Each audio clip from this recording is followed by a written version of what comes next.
أوجتكم زلوا سسعتي أوجتكم زلوا حميت أوجتنا زلوا مصلاء مبأس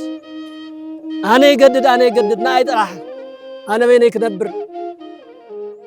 زبل منفس زي يزفتوا منفس لزي كنا كوانا خو قدلو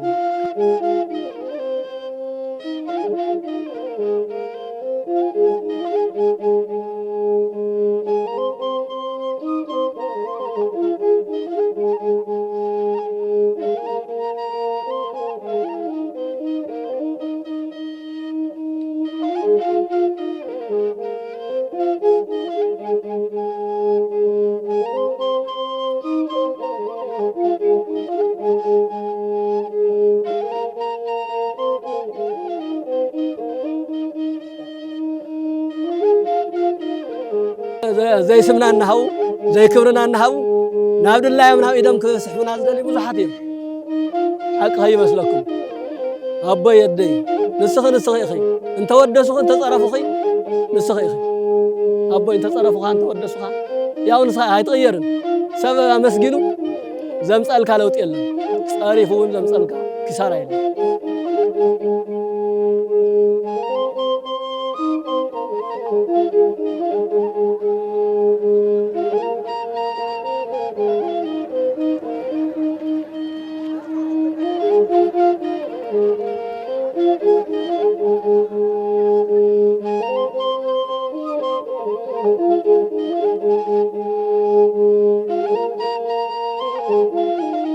أجبر ورد التالي لكون حنت مع التخلي خلوا من صباحتكو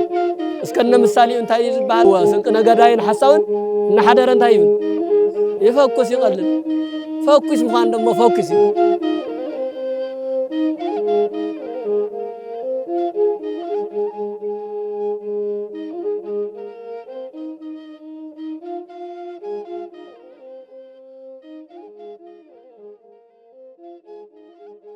مجمريا طبون ما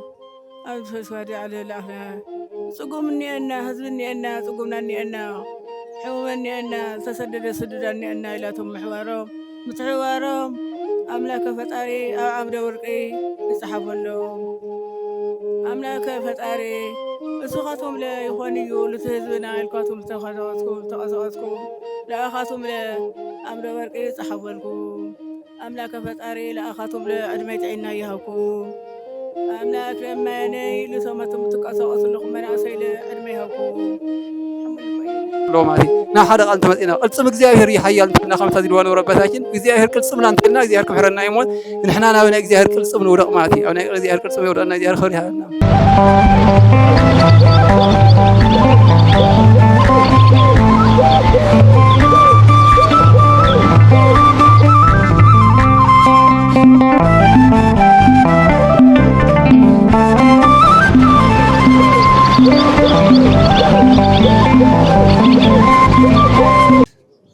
ومنفس قدوس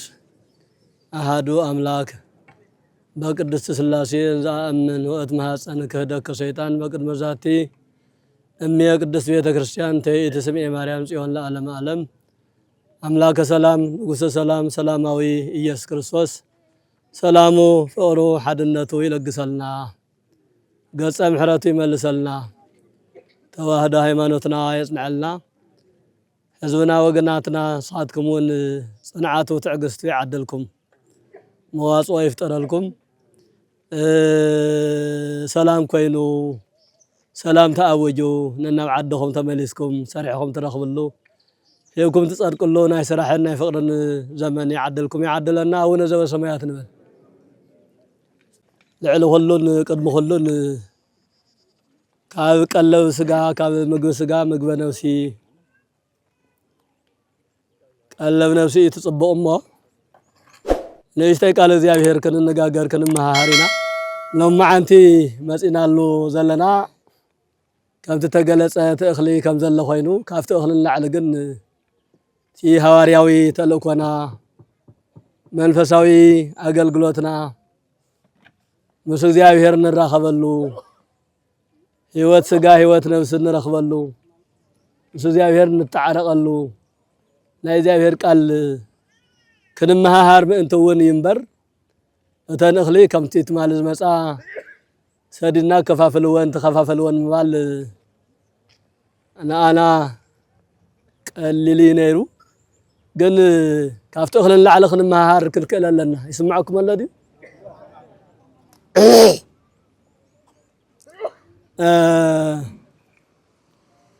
ኣብ ዮሐንስ ወንጌል ምዕራፍ 2 ቁጽሪ 16 ዝተጻሕፈ ናይ እግዚአብሔር ቃል ኣሎ ነሱ መሰረት ጌርና እሞፍት መጽሐፍ ታይብል አሰስሉ ወአውጽኡ ዘንተ እምዝየ ወይትረስዩ ቤተ አውየ ቤተ ምስያጥ እዚ ነገር እዚ ካብዚ የልዕልዎ አወግድዎ ገዛይ መሸቀጢ አይትግበርዎ ይብል እዚ ነገር እዚ ካብዚ የልዕልዎ ካብዚ አወግድዎ ገዛይ መሸቀጢ አይትግበርዎ ወንጌል ዮሐንስ ምዕራፍ 2 ቁጽሪ 16 ዝተጻሕፈ ጎይታና አምላኽና መድኃኒና ኢየሱስ ክርስቶስ ዝተናገሮ ቃል እዩ እምበኣር ካብዚ ቃል እዚ እንታይ ኢና ክንመሃር እዚ ነገር እዚ ካብዚ የልዕልዎ አወግድዎ ገዛይ ድማ መሸቀጢ አይትግበርዎ ኢሉ ዝናገር ዘሎ ናይ ኩላትና አምላኽ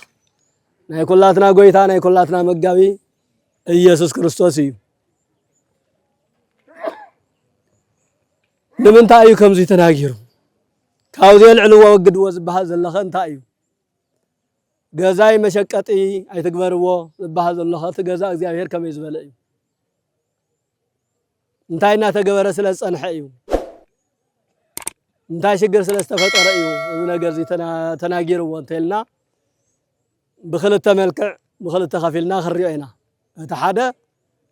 ገዛ እግዚአብሔር ዝበሃል ዘሎ ፍቲ ገዛ እግዚአብሔር ከንታይ ነይሩ ኣብቲ ሰዓት ንሱ ዝነበረ ኩነታት ክንድህስስ ኢና እቲ ካልኣይ ክፋል ድማ ገዛ እግዚአብሔር ዝበሃል ዘሎ ናይና ናይ ደቂ ሰባት ሰውነት እዩ ኣብ ሕድሕድና ውሽጥና ኣብ ተፈጥሮና ኣብ መነባብሮና ዘለው ነገራት እግዚአብሔር ዝሕጎሰሎም ድዮም እግዚአብሔር ዝሓዝነሎም ምስ ህይወትና ተሓይዝና ክርኢና ዘን ክልተ ነገራት እምበር መድህን ዓለም ጎይታ ኢየሱስ ክርስቶስ ንኣና ንደቂ ሰባት ከድሕን ኢሉ ካብ ሰማያ ሰማያት ወሪዱ ተወሊዱ ሰብ ኮይኑ ኣብዚ ዓለም እዚ እናተንቀሳቀሰ አስተምህሮ እናሃበ ወንጌል እናሰበኸ ናይ ምስራት ቃል እናስመዐ ዝሓመሙ እናፈወሰ ዘይተምሃሩ እናምሃረ ተስፋ ዝቆረጹ ተስፋኦም ክልምልም እናገበረ ኣብ ዝንቀሳቀሰሉ ሰዓት ምኩራብ ተባሂሉ በግዚኡ ምኩራብ ተባሂሉ ናብ ዝጽዋዕ ናብ ሓደ ቤተ ጸሎት ናብ ሓደ ቤተ እግዚአብሔር ኣብ ዝኸደሉ ሰዓት ኣብቲ ቤተ እግዚአብሔር ንሱ ዝረአዮ ነገር ንቤተ እግዚአብሔር ዘይምጥን ንቤተ ጸሎት ዘይውክል ዓላምኡ ዝሰሓተ መስመሩ ዝቀየረ እግዚአብሔር ከምቲ ዝደልዮ ኮይኑ ዘይተረኸበ ቤተ እግዚአብሔር ነይሩ ከም ዝፍለጥ ጎይታ ኢየሱስ ክርስቶስ ኣብ ማእኸላይ ዓለም ኣብ እስያ ኣብ ማእኸላይ ኣብ ኢየሩሳሌም ኣብ ምድሪ እስራኤል እንትንቀሳቀስ ብፍላይ እቶም 12 ነገደ እስራኤል ተባሂሎም ዝፍለጡ ደቂ ያዕቆብ ከከም ከባቢኦም ከከም ነገዶም ሓደ ወርሒ ኣብቲ ሓደ ነገድ ሓደ ወርሒ ኣብቲ ካልኣይ ነገድ ኣብቲ ካልኣይ ወርሒ ደሞ ኣብቲ ሳልሳይ ነገድ እናተዘዋወረ እዩ ዝሰብኽን ዘምህርን ነይሩ እሞ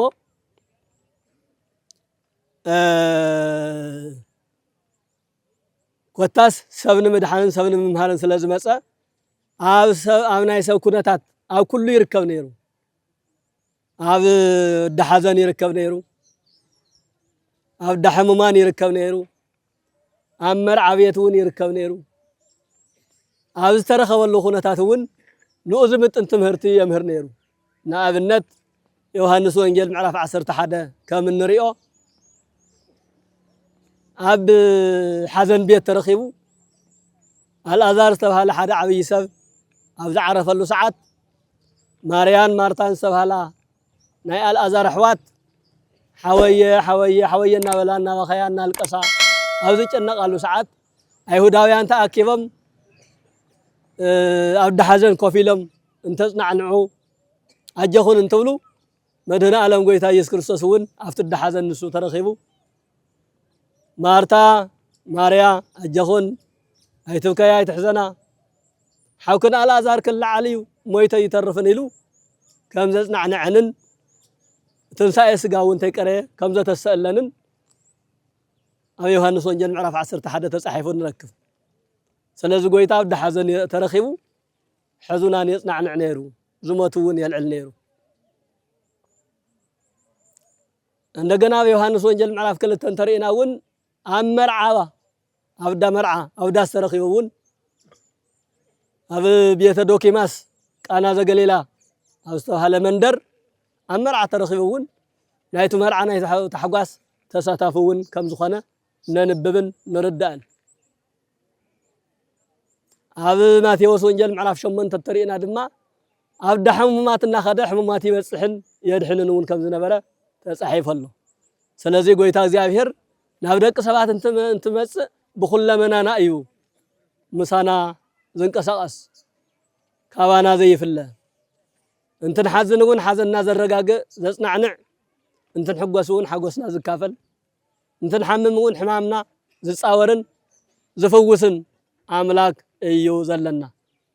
መጽሐፍ ቅዱስ ቃልና ቃል መጽሐፍ ቅዱስ ከምዚ እዩ ዘምህረና ስለዚ ናብ ቤተ እግዚአብሔር ናብ ቤተ ጸሎት ከይዱ እውን የምህር ነይሩ ይሰብኽ ነይሩ እዚ ወንጌል ንብሎ መጽሐፍ ቅዱስ ንብሎ ሎሚ ከምዚ እናተንቀሳቀሰ በአካል ዝሰበኾ ዘምሃሮ ትምህርቲ እዩ ማለት እዩ እና ካብ ዕለታት ሓደ መዓልቲ እስራኤላውያን ተኣኪቦም ዝጽልይሉ ዝባረኽሉ ዝመሃርሉ ስሙ ምኩራብ ተባሂሉ ዝፍለጥ ምኩራብ ማለት ዓብይ አዳራሽ ዓብይ ገዛ ንገዝኡ እውን ዓለማዊ ገዛ ተይኮነስ መንፈሳዊ ገዛ መንፈሳዊ ትምህርቲ ዝመሃርሉ ጸሎት ዘብጽሕሉ ዝመኻኸርሉ ዝነጋገርሉ ዝመሃሃርሉ መእከቢ ገዛ እዩ ምኩራብ ዝበሃልና ናፍቶ ምኩራብ እንተኸደ ከምቲ የመእተው ዝነገርኩኹም እቲ ቤተ ጸሎት ንሱ ዝምጥን ኮይኑ ይተረኸበን ቤተ መቅደስ ቤተ ክርስቲያን ቤተ እግዚአብሔር እንትበሃል ዓላማው እንታይ እዩ ተተባሂሉ ተዓንቶ ነገርናኩም እዩ ቤተ እግዚአብሔር ተተሰሪሑስ ስም እግዚአብሔር ክትጽውዓሉ ከተመስግነሉ ክትጽልየሉ ምስ እግዚአብሔር ክትራኸበሉ እምበር ካልእ ናይ ስጋ ንግድን ካልእን ክትካይደሉ ኣይኮነን እንተኾነ ግን ጎይታ እግዚአብሔር ናብዛ ቤት ጸሎት እዚኣ እንትኸይድ ኣብቲ ዙርያ ቤት እግዚአብሔር ኣብቲ ዙርያ ቤት ምኩራብ ብሓደ ገጽ ኣብዑረ ላሕም ዝሽየጣሉ ብኻሊእ ገጽ ኣድገ በቕሊ ብኻሊእ ገጽ ጤለ በጊዕ ብኻሊእ ገጽ ዝተፈላለየ ሸቐጣ ሸቐጥ እናተሸቀጠሉ እናተሰረሐሉ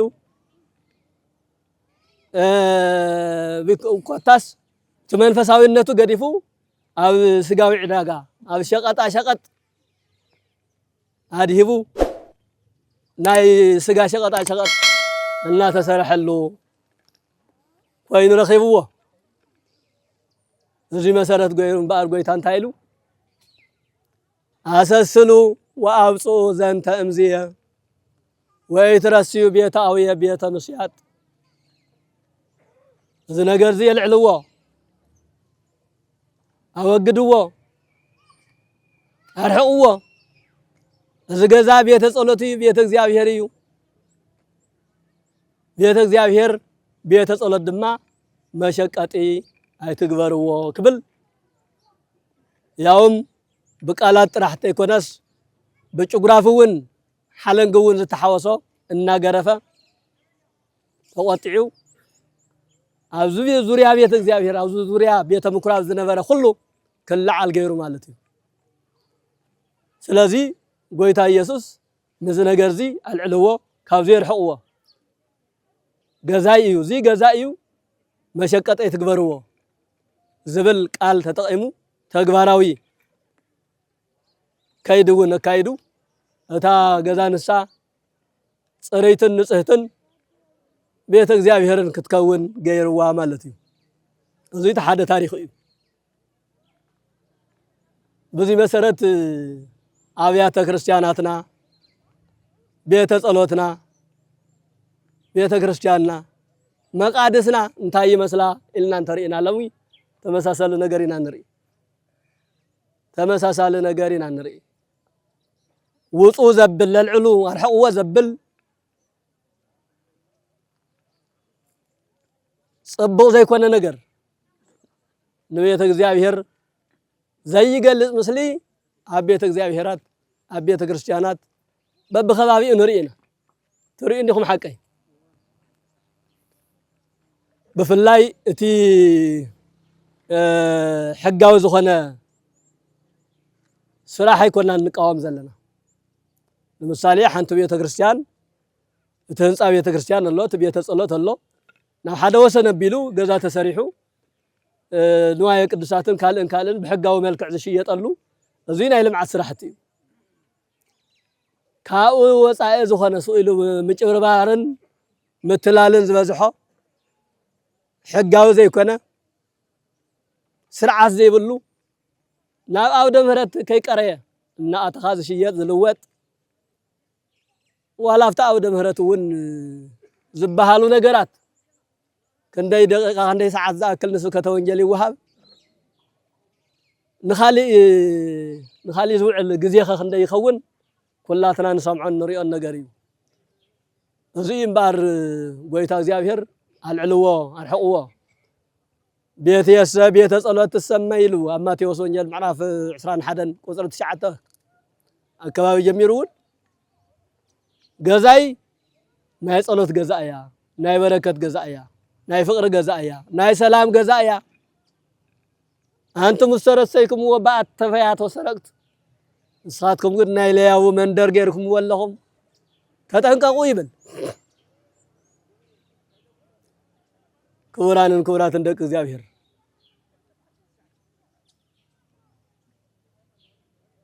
ገዛና ሕድሕድ ገዛና ሕድሕድ ገዛ ክርስቲያን ቤተ ክርስቲያን ማለት እዩ بحقن بسرعتن سراح مسراح ملمع منقاد متراف بركتي وصدق እዩ ካብ ሕግን ካብ ስርዓትን ወፃእ ዘለው ነገራት ውሽጣዊ ዝጭብረበሩ ነገራት ግን እግዚአብሔር ዘቆጥዕ እዩ ብስተፈላለየ መልክዕ እግዚአብሔር ሕዝውን እዚ ነገር እዚ ካብ ዘልዕልዎ አርሐቅዎ ገዛይ ናይ በረከት ገዛ እምበር ናይ ሸቀጣ ሸቀጥ ገዛ ይኮነን እና በለሽዑ ዘምሃሮ ትምህርቲ ካብለሙን ቋሚ ትምህርቲ ስለዝኾነ ኣብ መጽሐፍ ቅዱስ ተጻሒፉ ንሕና ውን እንመሃረሉ ክንትግበረውን ዝግበአና ነገር እዩ ማለት እዩ ሓደ እዚ ቤተ እግዚአብሔርና ቤተ ጸሎትና ቤተ መቅደስና ሕጋውያን ናይ ስራሕ ቦታታትና እንታይ ይመስላ ከንፍትሸሉን ከሪአሉን ዝግባእ ነገር እዩ እዚ ምሳሌያዊን ንጽጽራዊን ትምህርቲ እዩ እትዋና ቤተ እግዚአብሔር ዝባሃል ናይ ሕድሕድና ህይወት እዩ እግዚአብሔር ንሕና ስራሕና የገዛ ይኮነን ወንበረ ቅምጥላይ ገዛ ስርሕለይ ኢሉ ዝነብርን ዝቕመጥን ኣብ ሕድሕድ ልቡናና እዩ እግዚአብሔር ክነብር ዝደሊ ኣብ ሕድሕድ ሰውነትና እግዚአብሔር ከሓድር ይደሊ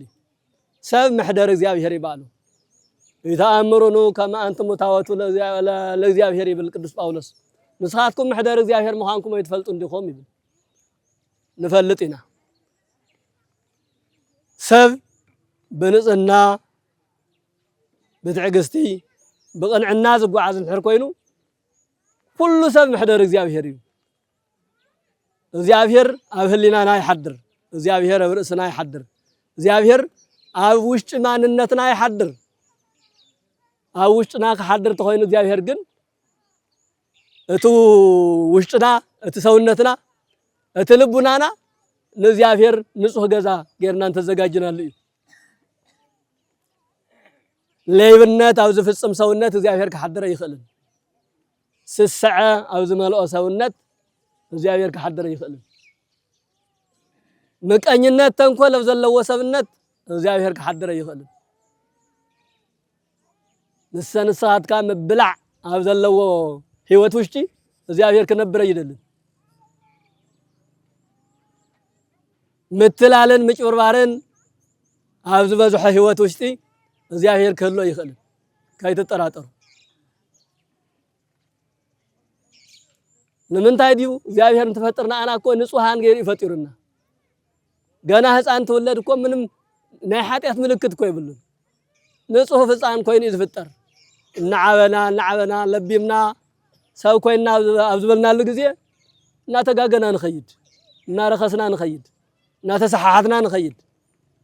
እግዚአብሔር ይፍለየና ወይ ድማ ንሕና ካብ እግዚአብሔር ንፍለ ነገር ግን ተፈሊና ወዲቅና ክንተርፍ ስለዘይደል እግዚአብሔር ታይ ይብል ገዛኹም ዕርዩ ውሽጥኹም አስተኻኸሉ ማንነትኩም ማንነት እንብሎ ትግራዋይነት አምሐራነት አይኮነን ናይ ሰብ ማንነት እዩ ሰብ ማለት ንጹህ በአርአያ እግዚአብሔር ተፈጠረ ካብዞም 22 ስነ ፍጥረታት ኩላቶም ትዝለዓለ ፍጡር ሰብ እዩ ከምቲ ቅዱስ ያሬድ መዝሙሩ ሰንበት ተአቢም ኩሉ ዕለት ወሰብ ይከብርን ኩሉ ፍጥረት ካብ ዕለታት ኩሉ ሰንበት አዛዓበየት ዕለት እያ ዓለም ዝተፈጠረላ ጎይታ እግዚአብሔር ካብ ሞት ዝተሰአላ እግዚአብሔር መንፈስ ቅዱስ ሐዋርያት ዝወረደላ ናይ መጨረሻ ዓለሙን ተጠናቀቁ ምስ እግዚአብሔር እንነብረላ ትንሳኤ ዘጉባኤ ናይ ህይወት ቃል እንሰምዓላ ሰንበት እያ ስለዚህ ካብ ዕለታት ዛዓበየት ሰንበት እያ ኢሉ ካብ ፍጥረታት ዛዓበየ ደሞ መን ኢሉ ሰብ በአርአያ እግዚአብሔር ተፈጢሩ ካብ አና አኳስ እንተስተውዒልና ኮይና ሰብን መላእክትን ተዛሕሻ ህይወት ዘለዎም ፍጥረታት እዮም ሰብን መላእክትን ክልቲኦም ጌጋ ፈጺሞም እዮም እግዚአብሔር ግን መላእክትን ምድሓን ናይ መላእክት ህይወት ናይ መላእክት ማንነት አይተቀበለን ናይ ሰብ ህይወት ናይ ሰብ ማንነት ተቀቢሉ እዩ ሰብ ኮይኑ ናባና መጽዩ ወሪዱ ተወሊዱ እዚ ቃል ዚውን ዘምህረና ናይ ሰብ ማንነት ተቀቢሉ እዩ ማለት እዩ አዳምን ዲያብሎስን ማዕረ ዝኾነ ኃጢአት እዮም ፈጺሞም ያውም ተዛዓበየ ተዝኸበደ ወንጀል ፈጺሞም ታይ ዝበሃል መፈንቅለ መንግስት ዝበሃል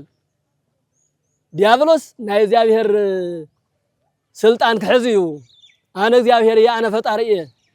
አይኮን ካን ወንተ ተባለ በመባል ናይ እግዚአብሔር ስልጣን ንምሓዝ ሙከራ ገይሩ ነይሩ ግን ወዲቁ አይኸልን ተኸቲሉ ዝመጻ አዳሙን ተመሳሳለ ነገር ይፈጽሙ እዚ ብላዕ ዘይት ብላዕ ተባሂለ ህግ ተሰሪዕሉ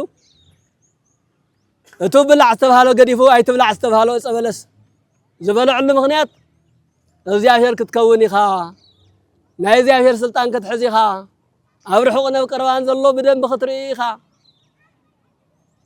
ኢሉ ዲያብሎስ ስለዘተሓሰሓቶ እግዚአብሔር ንምዃን እዩ እምበር አዳሙን አይትብላዕ ተባሂለ ነገር ዝበልዕ ስለዚህ ናይ ክልቲኦም ናይ ሰይጣንን ናይ አዳምን በደል ተመሳሳለ በደል እዩ ኣብ ልዕሊ እግዚአብሔር ዝተገበረ መፈንቅለ መንግስት ኢልኩም ወሰድዎ ዝገርም ነገር ግን አዳም ቀልጢፉ ተናሲሑ ንስሓ አትዩ ሰብ ኮይኑ ናብ ሰብነቱ መምላስ ጀሚሩ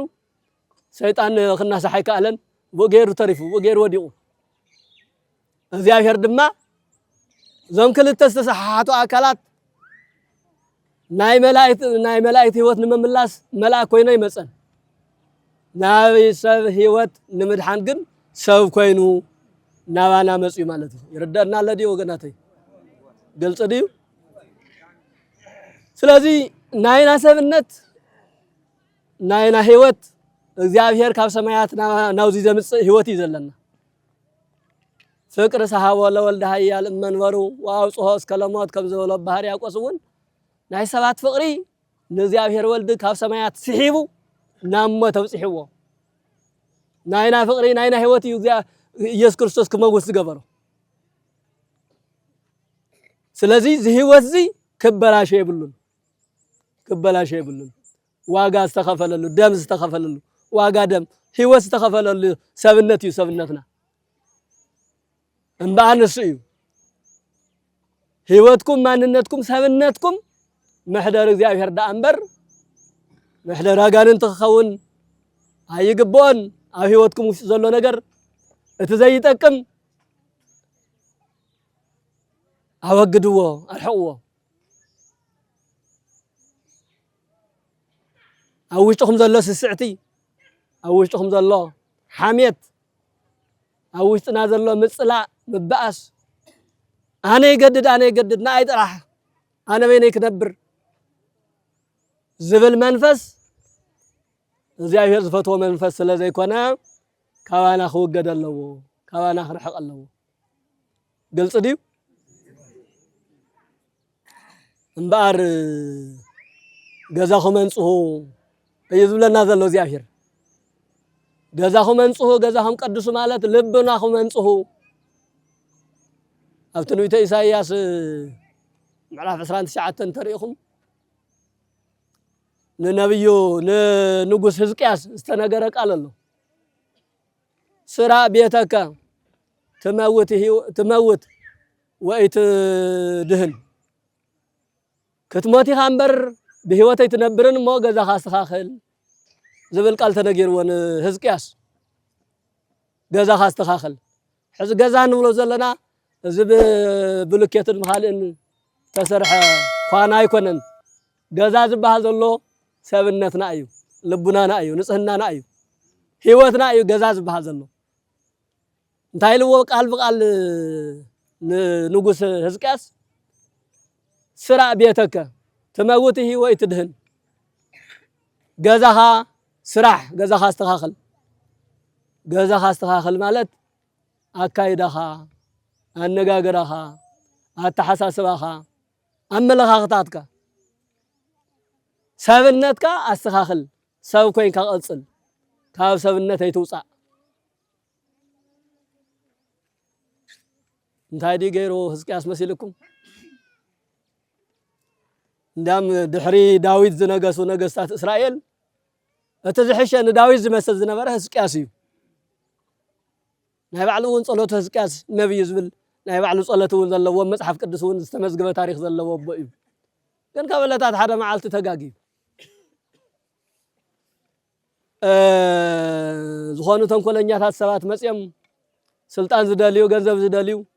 ክሽየሙ ዝደልዩ ናብኡ ቅርብ ኢሎም እንታይ ኢሎም ወሲ ነብዩ ኢሳይያስ ቀዲሙ ናሆ ድንግል ትጸንስ ወትወልድ ወልደ ድንግል በድንግልና ወሊዳ ጸኒሳ በድንግልና ትወልድ ያ ተባሂሉ ኣብ ትንቢቱ ኢሳይያስ ተናጊሩ ኣሎ እዛ ድንግል ዝተባሃለት ዓድና ኢየሩሳሌም እያ ክውለድ እዩ ዝተባሃልካ ድማ ንስኻ ንጹህ ንጉስ ኢኻ ንጹህ መንግስቲ ቅኑዕ መንግስቲ ንስኻ ኢኻ ኢለሞ ተሪእዶ ታድንግል ተባሃለት ቅኝ ግዛት ገለገለ ዘይተተሓዘት ምድረ እስራኤል እያ ዓድና ኢየሩሳሌም እያ እትኹለድ ይተባሃልካ ድማ ንስኻ ኢኻ ቅኑዕ መንግስቲ ቅኑዕ ሰብ ኢኻ እሞ ንስኻ ፍሉይ ሰብ ኢኻ ክብሪ ይግበአካ ኢሎም ኣሞጋጊሶሞ ሓቂ መሲልዎን ስደሞ መቸብ ሰብ እንተሞጊስካዮ ጎበዝ ኢኻ ጠንካራ ኢኻ ምሁር ኢኻ ከማኻ ዝበለ የለን ተልካዮ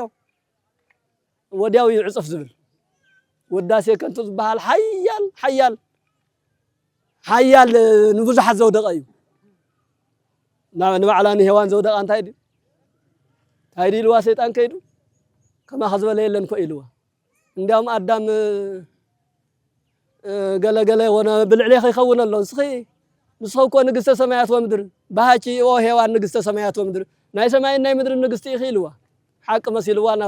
ናብ ዝመርሓ ኸይዳ ወዲቕ እና ንሕዝቅያስ እውን ከም ኣገይሩ መታሊለምዎ ንስኻ ፍሉይ መንግስቲ ኢኻ ከማኻ ዝበለ ቅድሚኻ أي نجسن دحري خاون كمس أي خلن تنويست نجار الكان ساي هايلم لمون كويس سانن زي سمنا النهو زي كبرنا النهو نعبد الله يمنع إدم كسحبنا زدلي بزحاتهم حق هاي مسلكم أبا يدي نسخ أخي أنت ودسخ أنت تصرف أخي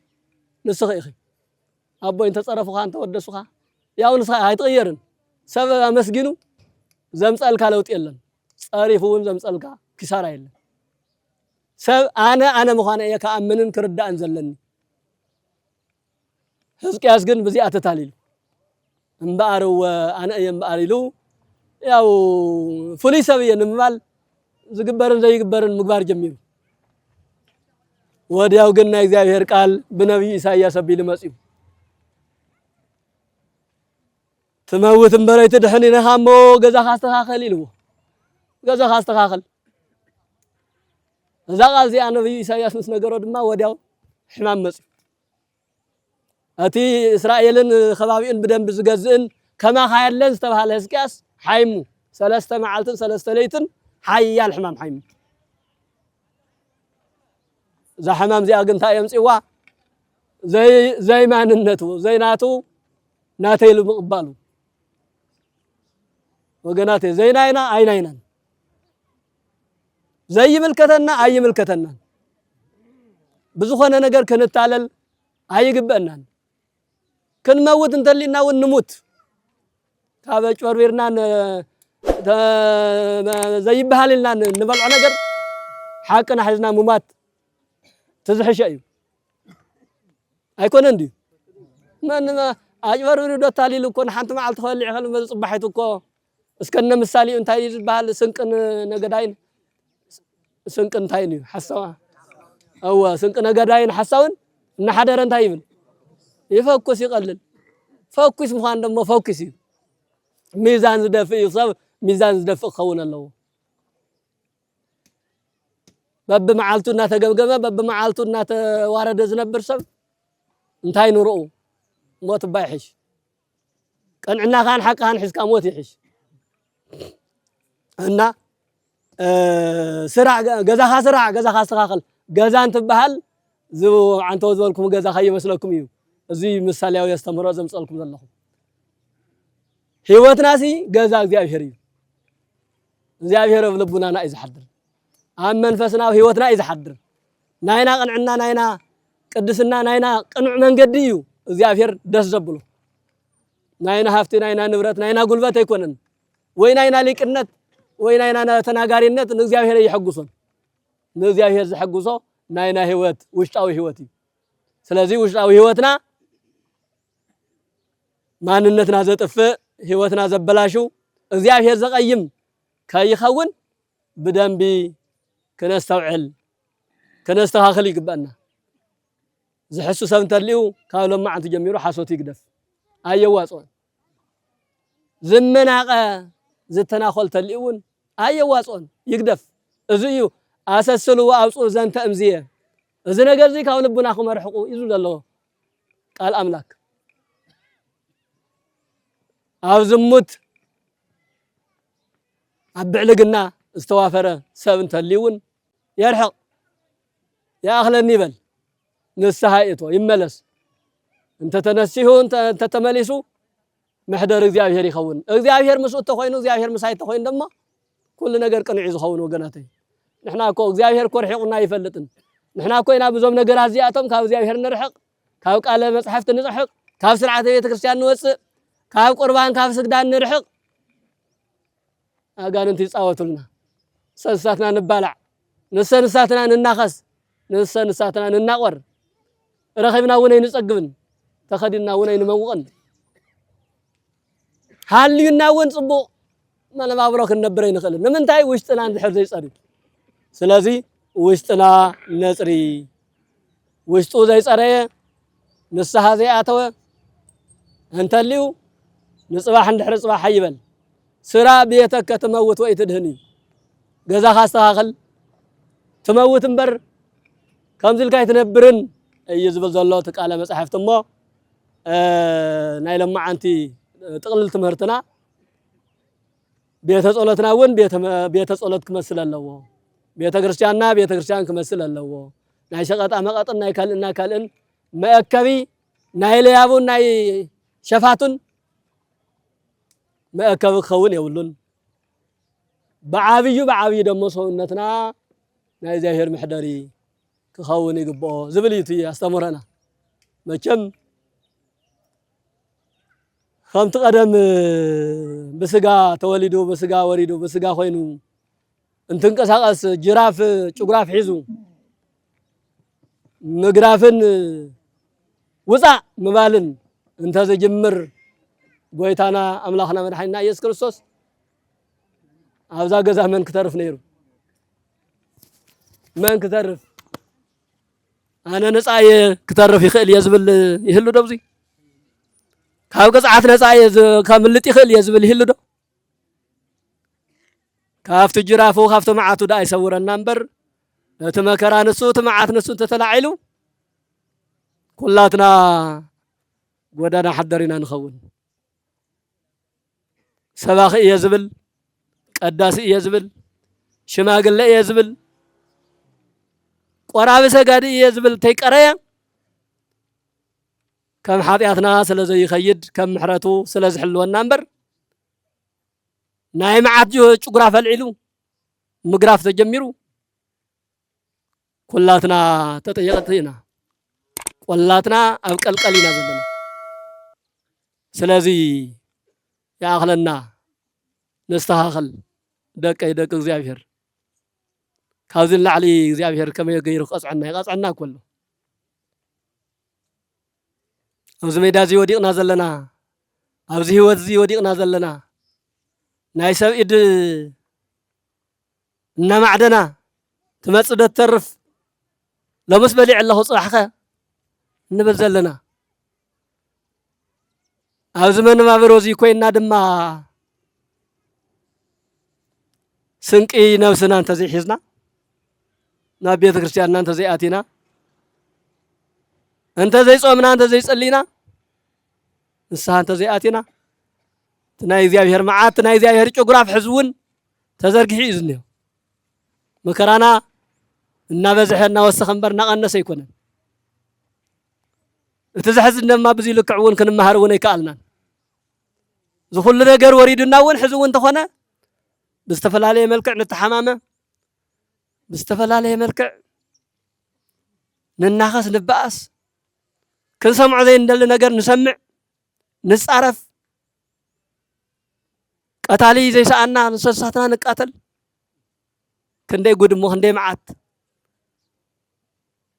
እመሰ ኃጢአተኑ ትተዓቀብ እግዚኦ እግዚኦ መኒ ይቀውም ቅድሜከ ቅዱስ ዳዊት ኦ ጎይታ ኃጢአትና እንተ ትዝክርን እንተ ተሓስብ ነርካ ኣብ ቅድሜኻ መን ጠጠው ምበለ ንጹህ እየ ኢሉ ቅድሚ እግዚአብሔር መን ጠጠው ክብል ሕዝስ ሰማያትን ኢኮነ ንጹሃ ሰማይ እኳ ትንሪኦ ሰማይ ሰብ ቅድሚ እግዚአብሔር ንጹህ ኣይኮነን ይብል ነብዩ ኢዮብ ትዕግስተኛ ኢዮብ ኣብ ቅድሚ እግዚአብሔር መን ንጹህ ክኸውን ይኽእል ግን ትንኽእሎ ነገር ንግበር ይብል ሕዚ እንኽእሎ ነገር ዘይምግባርና ኢና ክንውቀስ ክንቅፃዕ ንኽእል እምበር ትኻባብ ዓቕምና ንላዕሊ ዝኾነ ሽግር የብሉን እንኽእሎ ነገር ዘይንገብር ግን ብዙሓት ኢና ጾም እናተባሃለ ብስርዓቱ ዘይንፀውም ንህሉ ኢና ጾም እንትበሃል በቃ እዚ ስጋዶ ገለገለ ናይ በልዖ ጥራሕ ምግዳፍ ዝመስሎ ሰብ ብዙሕ እዩ ውግሕ ምስ በለት ናብ ቡንኡ ውግሕ ምስ በለት ናብ ቁርሱ ናብ እንጀርኡ ታዝረኸባ ኣይኮነን ድዩ ቆሪሱ ዝመፀ ዶ ክህሉ ይኽእል በርግጥ ንስኻትኩም ቁርስን ምሳሕን እውን ክህሉ ቁርሱ እውን ክሳኣን እውን ስለ ዝኽእል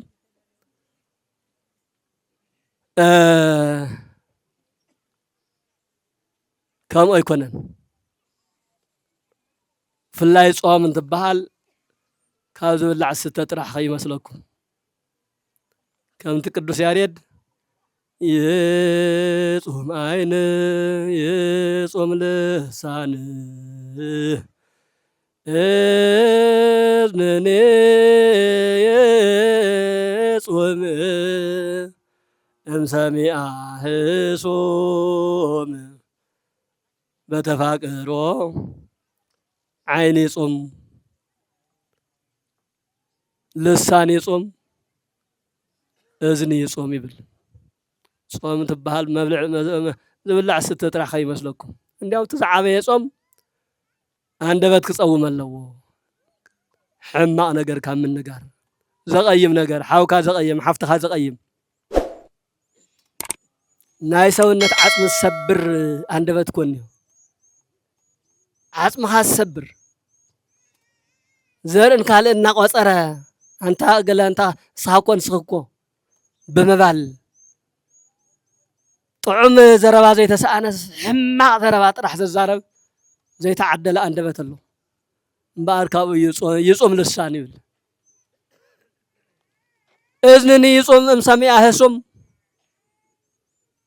እዝኒ እውን ይጾም ካብ ምንታይ ሕማቕ ነገር ካብ መስማዕ ደርፊ ካብ ምስማዕ ባእሲ ካብ ምስማዕ እቲ እንተይደለና ንሰምዖ ነገር ኣይኮነን ሓደ ግዜ እዝኒ ዳኛ የብሎን ይበሃል እዝኒ ሰለስተ ነገራት ኣለዉ ዳኛ ዘይብሎም ብኣእምሮና ዘይግዝኡ እዝኒ ዓይኒ ኣፍንጫ ብኣእምሮና ዘይግዝኡ ብኣእምሮ ንጉስ ዘይመሓደሩ እዮም እዚኣቶም እዝኒ ጽቡቕ ክሰምዕ ደሊኻ እውን ካልእ ሕማቕ ኣምፂኡ እውን የስምዐካ እዩ ኣብዚ ቃል እግዚኣብሔር ትሰምዑ ኣለኹም ብትክየ ግን ዝኾነት ላሕሚ ዕምባሕ ትብለላ ሓቀይ ኣዕዋፍ ዝኾነ ድምፂ የስማዕ ኣለዋ እዚ ድምፂ እዚ ክሰምዕዎ ደሊኹም ዲኹም ትሰምዕዎ ዘለኹም የለን እዝንና ብኣእምሮና ኣይግዛእን ዘይደለኻዮ እውን የስምዐካ እዩ ማለት እዩ ንሱ ኣይኮነን ሕዚ ይጹም ዝበሃል ዘሎ ደሊኻ ትሰምዖ ግን እኒሆ ዝኾነ ሰብ ቅረብ ኢሉ ስእገለ እኮ ከምዚ እኮ እዩ ከምዚ ምስ እገለ ሪአያ ምስ እገለ ሪአዮ ገለገለ ኢሉ ሓሜልካ ይጅምር እሞ ንእዝንኻ ይጥዕመካ ቀጽል ብዝመስል መልክዕ ርእስኻ እናነቕነቕካ ክምስ እናበልካ ምንም ዘይጠቕመካ ግን ሕማቕ ናይ ሰብ ሓሜት ክትሰምዕ ትደሊ ካብዚ እዩ ክጽወም ዝግባኦ ሰብ ኣብ ቅድሚኻ ክላዓል ተጀሚሩ ብሕማቕ ክላዓል ተጀሚሩ ኣየድልየንን ወደይ ናይ ባዕለይ ሓጢአት ይኣኽለኒ ናይ ገለ ሓሜት ናይ ገለ ይሕጠ ይኮነን ኮናኒኡ መጽደቂኡ እግዚኣብሔር ኣለሉ ይኣኽለኒ ኣይሰምዕን በሎ ኣይሰምዕን በልዮ ከምኡ ትብል ተኾይንኪ ከምኡ ትብል ተኾይንካ እዝንኻ ይጸውም ኣሎ ማለት እዩ በተመሳሳሊ ዓይንኻ ካብ ምንታይ ይጹም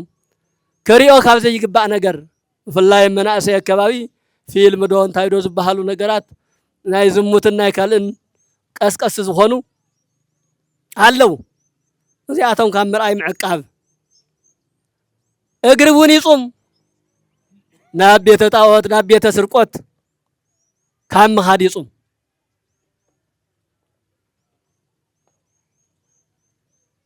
ስለዚ ጾም እንትበሃል ሰውነትካ ሙሉእ በሙሉእ ቀፂዕኻ ገዚእኻ ናብ ጽድቂ መንገዲ ምውሳድ ማለት እዩ እምበር ማይን እንጀራን ካብ መብላዕ ምኽልካል ጥራሕ ኣይኮነን ንሱ እውን ከም ዘሎ እዩ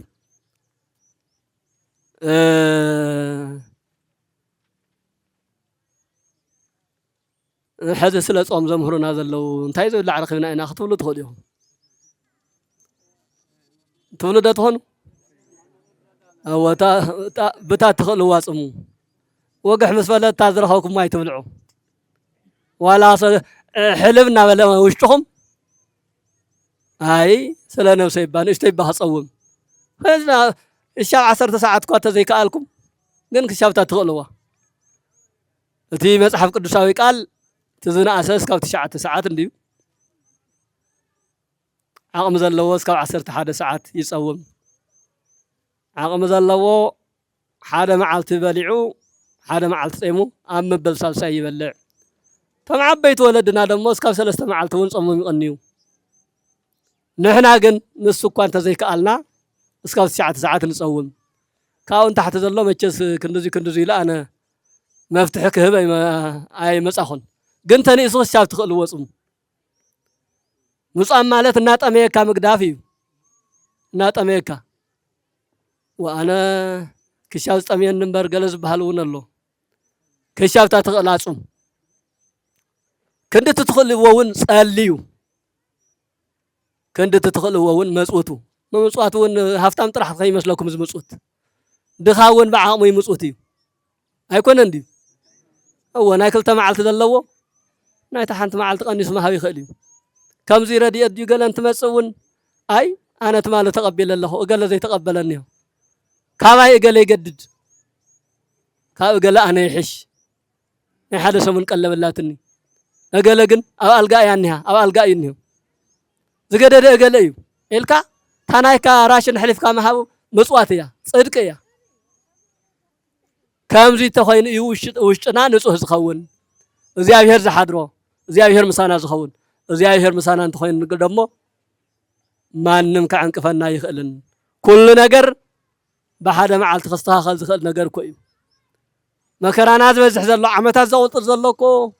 እግዚአብሔር ስለ ዘይኽእል ጥራሕ እኮ ይኮነን ንሕና መዓልትና ንእግዚአብሔር ምችዋት ኮይንና ኣይተረኸብናን ሓጢኣትና ክንድብቆ እውን ኣይንኽእልን ኣብ ሕድሕድና ነናይ ባዕልና ስንፍና ናይ ባዕልና ድኽመት ኣሎ ስለዚ ካብዚ ነፃ ብምዃን ናይ እግዚአብሔር ቤተ መቅደስ ኮይንና ክንቅጽል እዩ ናይ ሎማዓንቲ ትምህርትና እቲ ትምህርቲ ኣብዚ ኣኽለና እዩ ሰብ ብሓላፊ ብስጋዊ ብምድራዊ እንጀራ ጥራሕ ክነብር ይኽእል እንታይ ደኣ ካብ እግዚአብሔር ብዝተኣዘዘ ብቃል ኣምላክ እዩ ዘለዓለማዊ ህይወት ክነብር ዝኽእል ስለ ዝብል ቃል ኣምላክ እውን ትምህርቲ እውን ስለ ዘድልየና እዩ ኣዘናጊዕናኩም ዘለና እሞ ስለ ዘዳመፅኩምኒ ብእግዚአብሔር ስም እናኽበርኩን እናመስገንኩን እታ ናይ ሎማዓንቲ ዝተገይር ዘሎ ሓገዝ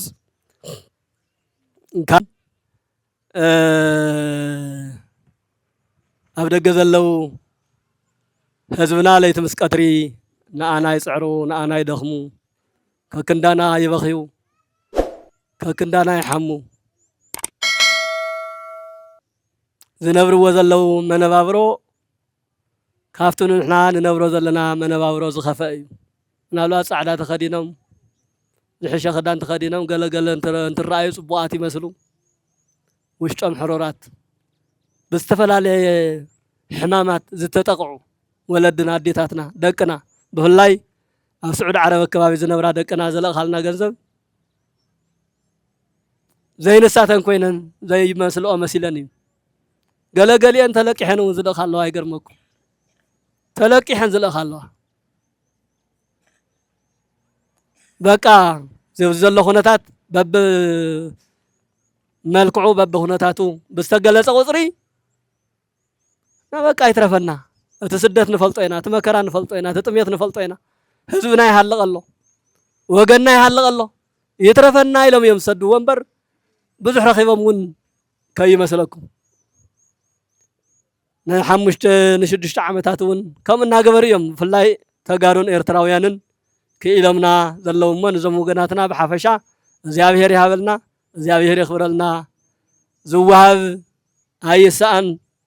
ኣይስኣኑ ዕድመ ጥዕና ክብሪ ሞገስ ይዓድለልና እናበልና ካብቶም ኩሉ ግዜ ዘተሓባብሩ ዝልእኹልና ወገናትና ናይ ሎማዓንቲ ኣብ ኣሜሪካ ብፁእ ኣቡነ ኣትናቴዎስ ዝመርሕዎ ሃገረ ስብከት በመንበረ ሰላማ ደረጃ ኣብ መንበረ ሰላማ ዝተሾሙ ወለድና ብፁእ ኣቡነ ኣትናቴዎስ ብፁእ ኣቡነ ቄርሎስ ብፁእ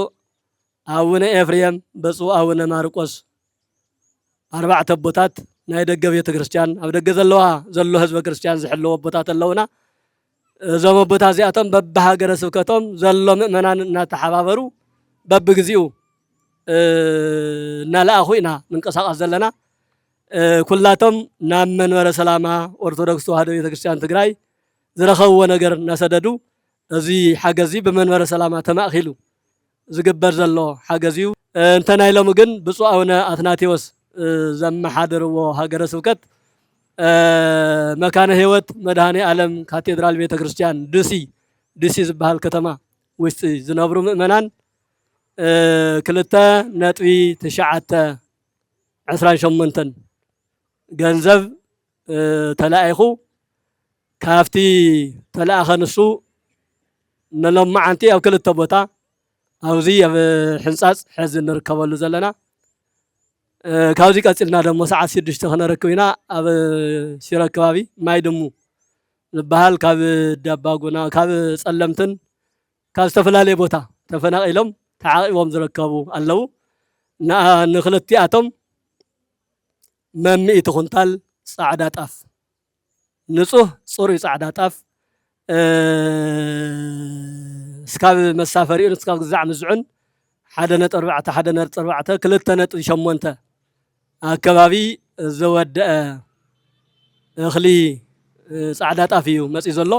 እታ 100 ኩንታል ን400 ሰባት ኣብዚኣ ነከፋፍል ኣለና እታ 100 ኩንታል ደሞ ከምታ ዝበልኩም ኣብ ማይ ደሞ ይጽበዩና ኣለው ስለዚ እዚአን ዝለኣኹልና ኣብ ኣሜሪካ ውሽጢ መካነ ህይወት መድሃኒ ዓለም ካቴድራል ቤተክርስቲያን ዲሲ ትበሃል ከተማ ዝነብሩ ምእመናን ተጋሩ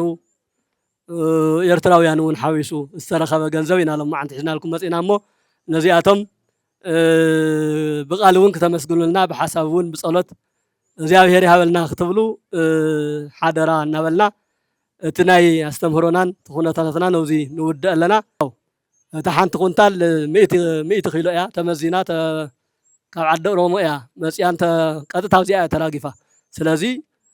ከመይ ክትገብሩ ኣለኩም ንመምህር ቃል ኣብ 4 ሰብ ትፅውዑ እሞ እታ ሓንቲ ኩንታል ን4 ሰብ ትወሃብ ተኸፋፊሎም ይወስዱ ማለት እዩ 4 ሰብ ብምፅዋዕ 25 እያ ትኸውን ዘላ ብኣመልክዕ ክተካይድዋ ናይ ሎም መዓንቲ ግን መርሃ ግብርና ጸሎትና ይኹን ኣስተምህሮና በዚ ኣጠናቂቕና ኣለና ዝሰማዕኹምና ዘዳመፅኩምና ወገናትና እግዚአብሔር ይስማዓኹም እግዚአብሔር ምስኩላትና ይኹን በሰላም በጥዕና በክብር በሞገስ ደሞ ነናብ ዓድና ይመልሰልና እግዚአብሔር ያክል ይበለና ብዙሕ እንሰምዖ ተዛሓለፈ ከያኽለና ሓዝውን እንሰምዖን እነዳምፆን ነገራት ኣሎ ከበብናኩም በላዕናኩም ኣይነትርፈኩምን እዮም ዝብሉና ዘለው ግን እግዚአብሔር ስለ ዘሎ እግዚአብሔር ኩሉ ዝከኣሎ ኣምላክ እዩ ሰብ ስለ ዝፈከረ ሰብ ካሊእ ስለ ዝበለ ክኸውን ኣይኽእልን ጥራሕ ንሕና ውሽጥና ነንፅህ ንሰንሳትና ንተሓባበር ንሰንሳትና ንፋቐር በደል እንተሊእና እንተተጋጊና እኳ ቀልጢፍና ንስሓ ንእቶ ናይ እግዚአብሔር ሰባት ንኹን ምስ እግዚአብሔር ተኾይንና እግዚአብሔር ምሳና ይኸውን እግዚአብሔር የድሕነና እዩ እሞ እግዚአብሔር ካብ ኩሉ ነገር ይሰውረና ወስብሐት ለእግዚአብሔር ሽሕ ጊዜ መፅኦም ኣለዉ ምናልባት እዚ ፀገም እዚ ን5 ዓመት ኣብዚ እንትንቅመጥ ብዝተኻለ መጠን ዓዲ እውን ፀርና እዩ ብዝኻለ መጠን ደጊፍና እዩ ናትና ወገን ዝኾነ ኣካል እውን ብዙሕ ሓጊዝና እዩ ግን ይሓወናን እንታይ ንመስል ነርና እንታይ ንመስል ነና ደም ዘለዎ ሰብ ዋላ ኣብዚ ሓዘ ዋላ ሓደ የለን ብጀካ ቁረትን ዓፅምን ሰብ ምዃንና ጥራሕ ዳ እምበር ውቃበ ዘለዎ ገጽ ዘለዎ ሰብ የለን ምክንያቱ ኣብ ስደት ዘለና ማለት እዩ ስለዚ ነቦና እናመስገንኩ ነቶም ዝሃቡ ተጋሩን ኤርትራውያን ሓዊሱ ነዚ ፀገም እዚ ክካፈሉ ፀገምና ፀገም ህዝብና ክንካፈል ኢሎም ካብ ዘለዎም ካብ ዘይብሎምን ተኣኻኺቦም ነዚ ክንሕገዝ ዝገበሩ ወገናትና ክብሪ ሃበልና ብመሰረቱ ግን ከምቲ ዓንቶ ዝበሃል ዝነበረ ምናልባት እቲ ስብከት እቲ ዝሃውና ቃል ምዕዳን ምናልባት ብዙሕ ስፍሕ ዝበለ ንእሽተይ ዘይኮነስ ብስፍሕ ዝበለ ህዝብና ንእሽተይ ኣበለካልካ ንውዕል ምዃንና ግልፂ ማለት እዩ ስለዚ ነዚ ዝሕዊ ቃል ሂቦምና ኣለዉ ብኡ ልክዕ ድማ ምናልባት ስጋይ ስጋ ካንተ ንባሃል ዝሓሸ እዩ ብዝተኻለ መጠን ዓለም ሕዚ እውን ብዝኻርቶ ክትሕግዘና እምን ኣይሓወናን ሕዚ እውን ኣብ ቀትሪ ኣብ ቁሪ ለይቲ ኣብ ቁሪ ቀትሪ ኣብ ፀሓይ ስለዚ ብዙሕ ደካማ ብዙሕ ኣረጋውያን ብዙሓት ወገናት ናተበድልና ኢና ዘለና ስለዚ ኣንቶም ዝሓገዝኩም ክብሪ ሃበልና ኣቦና እውን ክብሪ ሃበልና ነዊሕ ዕድመ ይሃበልና ንዕድሜኹም ይባርኸልና እግዚአብሔር ይቀኒልና ዓብይ ክብሪ ዘመስግን ክብሪ ሃበለ ይኽእል ዘል እንታውንየን ነቶም እንታወፃእ ንዓና ከም ገይሮም ድጋፍ ሂቦምና ዘለዉ ድማ እግዚአብሔር ከምቲ ዓንቶ እናተባሃለ ዝነበረ ንዓቶም ክብሪ ሃበልና ንዓና ፅጉማት ኩሉ ግዜ ከም ተረክበ ኣይኮነን እንታይ ዳ ሰም ኩሉ ግዜ ኣብ ቸንዳ እኒሄው ኣብ ሜዳ እኒሄው እሞ ንሳቶም ዘሕዋትና ኢሎም ብትናትና ርኢቶ ተራእይዎም ንዝሃቡና እግዚአብሔር እቲ ውህብቶ እቲ ዝወሃብ እንታይ ኢሎም ኣየንእሶ የብዝሓየ ግዜ ሃቦም እግዚአብሔር توخ عاد ما خم توهر ونين أنا ونحنا خم كتاعنا وجزانا تمريسنا أفرينا نولعس كل جزاء وكان داينا زين هنا كل جزاء ونخلد إن كان داونا يفريس تو تني زين يحزي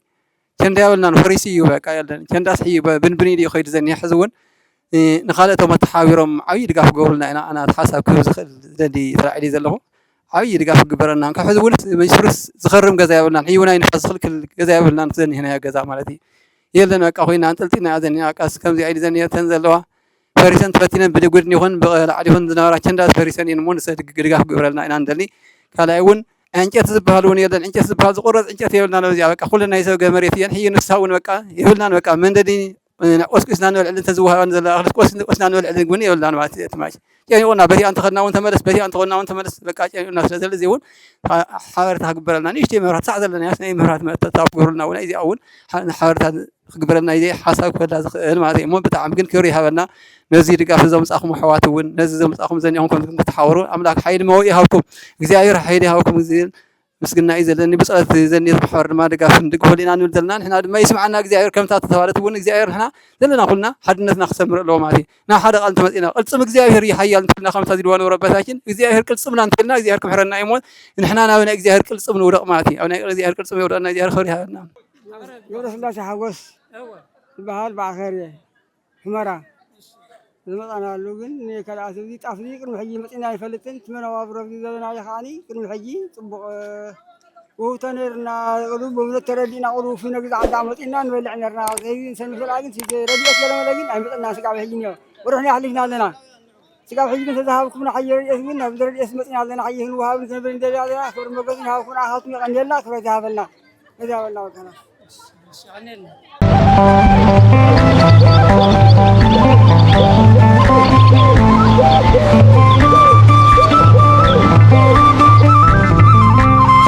Thank you.